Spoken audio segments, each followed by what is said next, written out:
आज मेरी लाइफ का सबसे बड़ा सपना पूरा हुआ और मैं टॉप ऑफ द वर्ल्ड पे हूँ और बहुत खुश हूँ, बहुत खुश हूँ। जब सफलता की ख्वाहिश आपको सोने ना दे, जब मेहनत के अलावा और कुछ अच्छा ना लगे, जब लगातार काम करने के बाद भी थकावट ना हो, तो समझ लेना सफलता का नया इतिहास रचने वाले हो।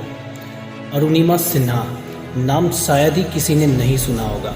हमारे देश और विश्व की प्रथम महिला जिसने प्रचंड साहस का परिचय देते हुए विकलांगता के बावजूद भी विश्व के सर्वोच्च शिखर माउंट एवरेस्ट पर विजय प्राप्त की।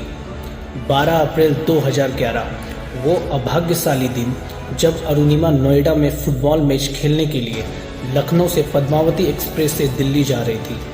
ट्रेन के जिस जनरल बॉगी में वह बैठी थी, अचानक से कुछ लुटेरे वहां घुस गए और लूटमार करने लगे। उनमें से एक लुटेरे ने जैसे ही उससे सोने की चैन और पर्स छीनने की कोशिश की, वह उससे बिना भय के भिड़ गई।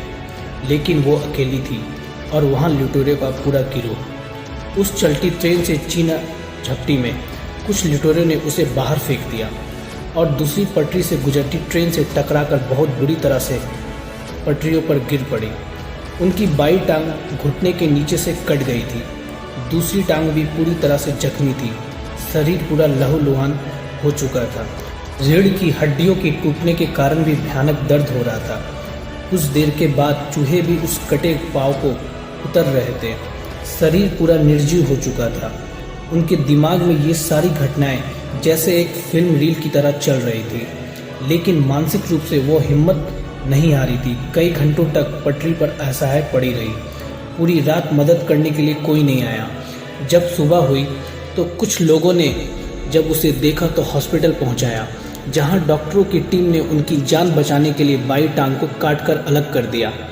एम्स के डॉक्टरों का ये मानना था कि एक आर्टिफिशियल लेग से चलने सीखने में लोगों को 3 से 4 साल लग जाते हैं।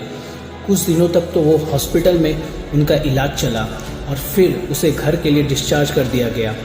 घर पर बिस्तर पर पड़े उस दयनीय कंडीशन में ही उसने विकलांग होने के बावजूद विश्व की सबसे ऊंची चोटी माउंट एवरेस्ट पर चढ़ने का संकल्प ले लिया, क्योंकि उसे दुनिया में कुछ लोगों और स्पेशली उस लुटेरे को गलत साबित करना था और फिर अपनी सबसे बड़ी कमजोरी को ताकत बनाना था। अधमरे जख्मों के साथ अपने सपनों को साकार करने के लिए वह अपनी इंस्पिरेशन बचेंद्री पाल पास पहुंची। जब उसने बताया कि उसे एवरेस्ट फतह करना है तो बचेंद्री पाल पूरी तरह से शॉक्ड हो गई और कहा, अरुणिमा, तुम इस कंडीशन में भी यह सोचने की भी हिम्मत रखती है? वो भी बहुत है। उसकी शारीरिक स्थिति को देखकर उनके आंखों में आंसू आ गए। उन्होंने उसे हौसला दिया और कहा, एक दिन जरूर तुम्हारा लक्ष्य कदमों में होगा।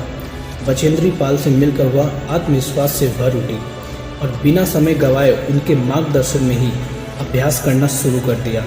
शुरुआत में शारीरिक चुनौतियों ने कई बार उसे निराश किया। पर्वत में चढ़ने वाले सामान्य लोग 15 मिनट में जितनी चढ़ाई कर लेते थे, उतना ही चढ़ाई चढ़ने में उसे 2 घंटे से भी अधिक समय लग जाता था। और आपको विश्वास नहीं होगा यह जानकर कि ठीक 8 महीने के बाद कैंप से जब सब साथ निकलते थे तो अरुणिमा टॉप पर सबसे पहले पहुंचती थी। बाकी सबके पैर सही सलामत थे, लेकिन उसके नहीं थे, फिर भी सबसे पहले पहुंचती थी। जैसे जैसे अरुणिमा एवरेस्ट के नज़दीक जा रही थी तो उसे कुछ डरावनी चीज़ें भी देखने को मिल रही थी। स्पेशली रात में जब वह क्लाइंब कर रही थी तो उसकी आंखें फटी की फटी रह गई। अंधेरे में जहाँ पर भी उसकी हेडलाइट पड़ रही थी, वहाँ पर सिर्फ लाशें ही लाशें दिख रही थी। जिस काम को करने के लिए वो निकली थी, वही काम को करने के लिए ये लोग भी निकले थे और ये लोग यहाँ पे मरे हुए थे। इसको देख के अरुणिमा का डर अंदर से और निकलता जा रहा था।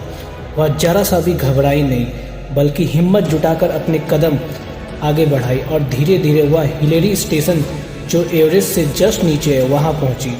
लेकिन उनका ऑक्सीजन का लेवल कम हो गया था। उनके शेरपा ने कहा, अरुणिमा वापस चलो, तुम्हारा ऑक्सीजन लेवल खत्म हो गया है।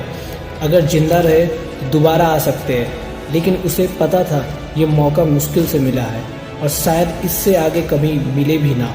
और वो इस डायमंड चांस को खोना भी नहीं चाहती थी। उन्हें शेरपा को मना कर दिया और अपनी मिशन को कंप्लीट करने के लिए आगे बढ़ते रही। आखिर वो दिन आ गए जब 21 मई 2013 को सुबह 10:55 पर उसका संकल्प सफल हो गया। वह अपने संकल्प और दृढ़ निश्चय के बल पर दुनिया की सबसे ऊंची चोटी पर तिरंगा लहरा के भारत का नाम पूरे विश्व में रोशन कर दिया। वह चीख चीख कर जैसे दुनिया को और उन लुटेरों को यह बताना चाहती थी कि उसने जवाब उन लोगों को दे दिया है जिन लोगों ने उसे एक अबला समझकर ट्रेन से बाहर फेंक दिया था, और पूरे विश्व को भी यह दिखा दिया कि हाथ पैर कटने से कोई विकलांग नहीं होता, और होता है तो मानसिकता से होता है। इसके जरिए उसने लोगों को यह संदेश दिया कि अगर इच्छा शक्ति एकदम मजबूत है तो कोई भी बाधा आपके मार्ग में लक्ष्य प्राप्त करने में कभी रोक नहीं सकती। बस लाइफ में एक लक्ष्य निर्धारित करो और उसे पूरा करने के लिए हिम्मत, आत्मविश्वास और दृढ़ संकल्प से लग जाओ। दोस्तों, अगर ये वीडियो आपको अच्छी लगी और इस तरह की वीडियोस अगर रेगुलर सुनना चाहेंगे तो मेरे चैनल को सब्सक्राइब, लाइक और कमेंट करें। साथ ही साथ अपने दोस्तों को शेयर करना और बेल आइकन की बटन को प्रेस करना ना भूलें, जिससे आपको लेटेस्ट और अपकमिंग वीडियोस की नोटिफिकेशन मिल सके। आप मुझे इंस्टाग्राम में भी फॉलो कर सकते हो, लिंक आपको डिस्क्रिप्शन में मिल जाएगा। Thank you so much guys for watching.